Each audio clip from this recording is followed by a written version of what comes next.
What up? This is Rama Screen covering movies, TV, and entertainment, and here's my review of Mary Poppins Returns. Let's rock this. One of this year's most anticipated sequels ends up being one of this year's biggest disappointments. Oh man, Mary Poppins Returns is boring, it's exhausting, it's mind-numbing, with songs that are neither catchy nor memorable, and for whatever reason, I can never fully understand why each of those songs has to be excessively long. There are some parts about this movie that I genuinely enjoy, but overall, this is the perfect example of what happens when a film only relies on scoring nostalgia points without any well-thought-out concrete storytelling. Emily Blunt takes on the mantle previously played by the iconic Julie Andrews. Mary Poppins is the practically perfect nanny with magical skills who comes back to take care of three new Banks children, played by Pixie Davis, Nathaniel Saley, and newcomer Joel Dawson. The children that you saw in the first film have grown up. Ben Whishaw plays Michael Banks, and Emily Mortimer plays his sister Jane Banks. Co-starring Julie Walters as Banks' housekeeper Ellen, Colin Firth as banker William Wilkins, and Meryl Streep as Mary's eccentric cousin Topsy. Directed by Rob Marshall. Okay, confession. I watched the first original Mary Poppins movie only about a couple of times when I was a kid.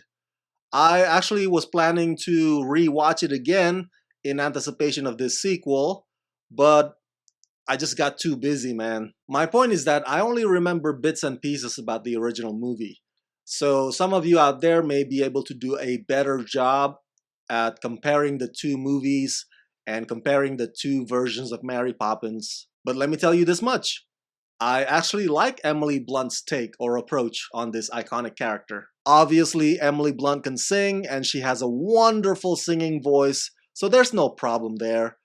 But her Mary Poppins does come across a bit harsher and a bit sturdier. Like she doesn't take crap from nobody, not certainly from the kids. There are times in this movie when she even scares me a bit, but I don't consider that to be a turn-off at all. Unfortunately though, Lin-Manuel Miranda's character Jack often takes up way too much space to the point where Mary Poppins gets overshadowed by Jack. I don't know why, but Jack keeps popping up. Anytime there's a moment when Mary Poppins is about to shine, Jack steps in and steals the thunder again, and not in a good way, annoyingly I might add. Look, I get that Hamilton has turned Lin-Manuel Miranda into a global superstar, and I love him for that. But last time I checked, the title of this movie is not Lin-Manuel Miranda Returns. Now, a few of the positives though, it is quite amusing to see Admiral Boom and Binnacle again. While everybody else grows older or dies off, those two seem to live eternally, like a neighbor that you can't get rid of. And there's a sequence here in this film that is reminiscent of the old original classic film, in which the human characters interact with 2D hand-drawn animated characters.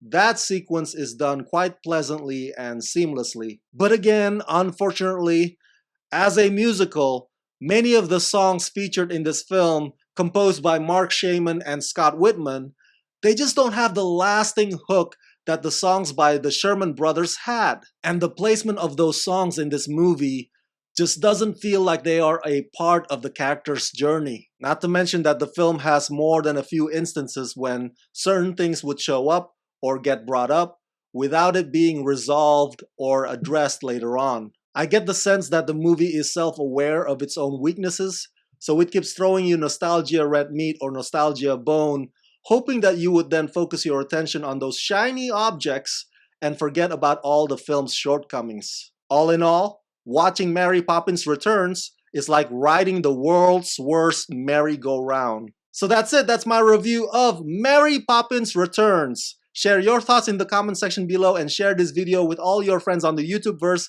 And as always, subscribe to my channel and ring the bell so you can get notified whenever I post new videos. Hey, if you like this review and you want me to make more, please contribute monthly to help support this channel at Rama Screen Patreon page. Become my patrons today at patreon.com/ramascreen. Let's rock this.